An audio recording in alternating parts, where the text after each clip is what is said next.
Olá, irmão, bom dia, graça e paz, que Deus nos abençoe, né, a você, a todos nós que estamos aí estudando a palavra de Deus. E eu não tinha recebido esse livro, né, Herdeiros do Reino, uma semana, mas eu estava acompanhando, ouvindo. Eu quero compartilhar a mensagem hoje desse livro. A mensagem de hoje desse livro vem falando, interpretando o tempo em que vivemos. E eu quero iniciar com uma oração para nós compreensão da palavra de Deus. Grandioso Deus, eterno Pai, obrigado por teu amor infinito, por mais uma noite que o Senhor nos concedeu, pelo livramento, cuidado, pela esperança que temos em Ti, Senhor Jesus. Nos concede a tua paz, nos ajuda a entendermos a mensagem de hoje em nome de Jesus. Então, herdeiros do reino, e hoje interpretando o tempo em que vivemos.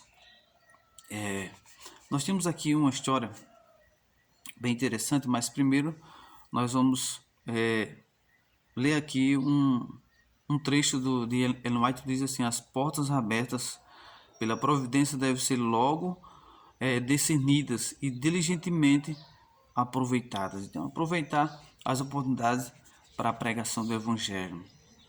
Aqui conta a história de um escritor chamado Richard, e é um conhecido biólogo ateísmo e também evolucionista.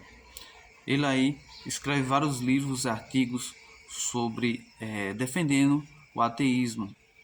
Até fez um site de fundação sobre seu nome, e criou um grupo de pessoas que falando sobre o esquadrão, esse nome desse grupo, Esquadrão de Resposta Racional.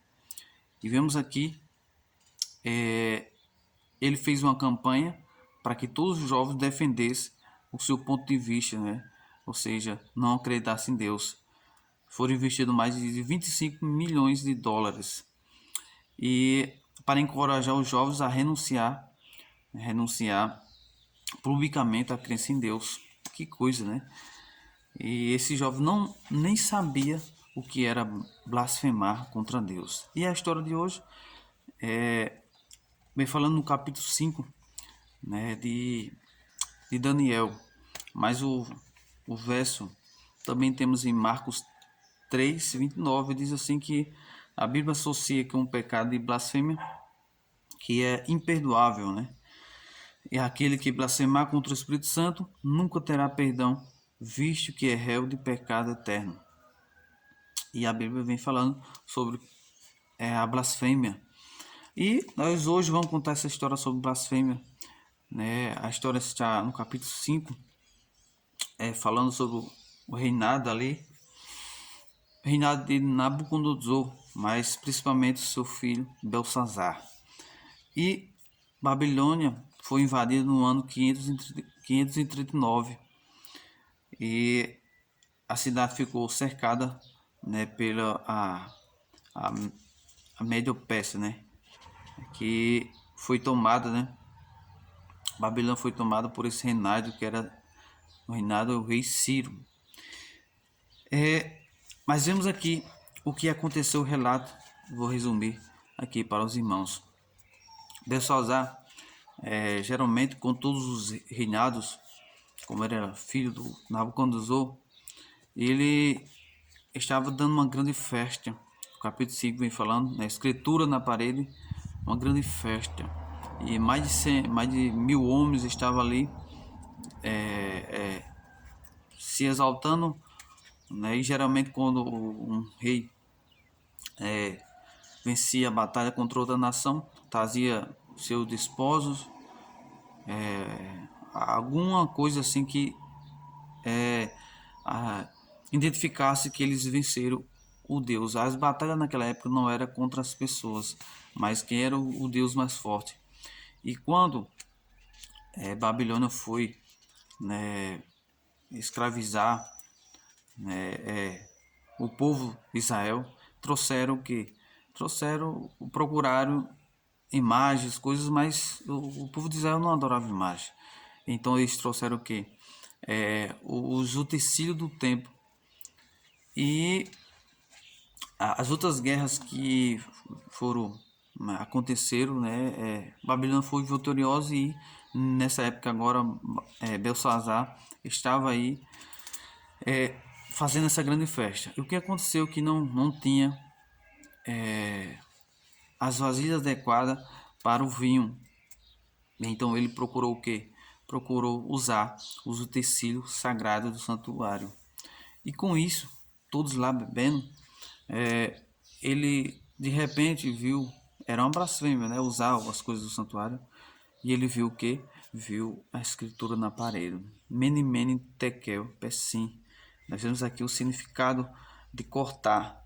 O verbo pesado significa pesado, ou seja, pesado foste na balança. E vemos aqui, ele chamou, aí correu, chamou todos os encantadores, feiticeiros e conseguia ler. A escrita era em aramaico, todos poderiam ler, mas eles não entenderam a interpretação.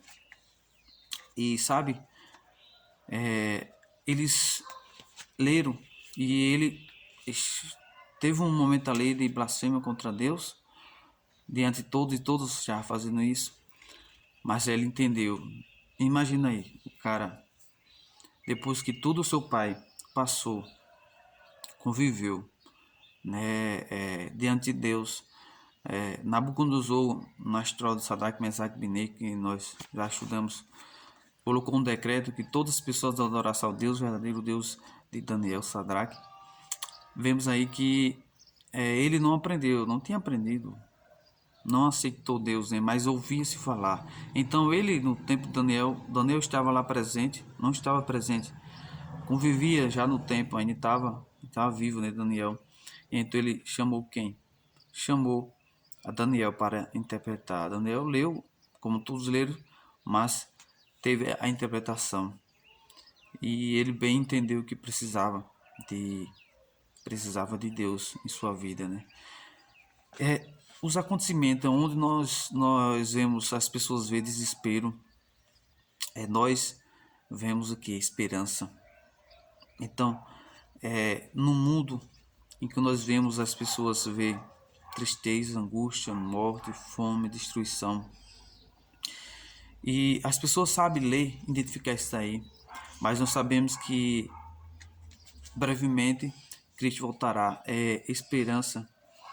E o mundo não acabará com a pandemia e guerras, mas com a volta de Jesus. E temos muitos corações endurecidos, e Deus quer usar seres humanos como eu e você para alcançar essas pessoas que muitas vezes para nós pensamos que são inacessíveis. Aqui conta a história também de uma igreja que pregava o evangelho e achava que pessoas que tinham condições e era de alta sociedade, né, classe alta, e pensava que eles eram inacessíveis, mas justamente as pessoas de corações duros estavam assistindo a Novo Tempo, mais de 150 pessoas. E eu quero ler uma frase aqui para terminar. Muitas vezes nós olhamos para as pessoas ao nosso redor e achamos inacessíveis para o Evangelho, mas assim como Daniel, precisamos estar dispostos a levar a verdade a todos aqueles que Deus nos der a oportunidade. Sabe, é isso mesmo. As lições que nós aprendemos não devemos blasfemar, que muitas pessoas, essas mesmas pessoas que hoje estavam blasfemando, hoje podem aceitar o Evangelho. E Deus pode transformar a vida, né? Então isso devemos olhar com os olhos de amor, né?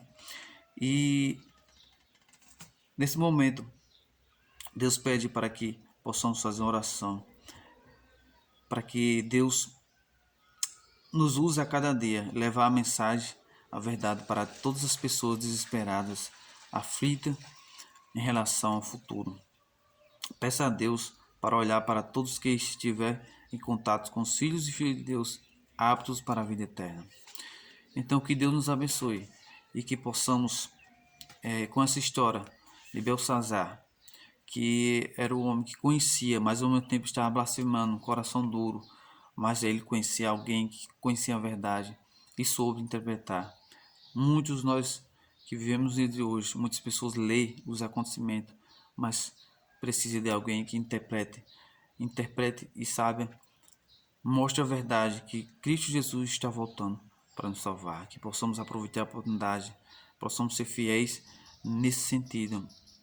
Os recursos, as condições que o Senhor nos dá é para alcançar pessoas para o reino de Deus.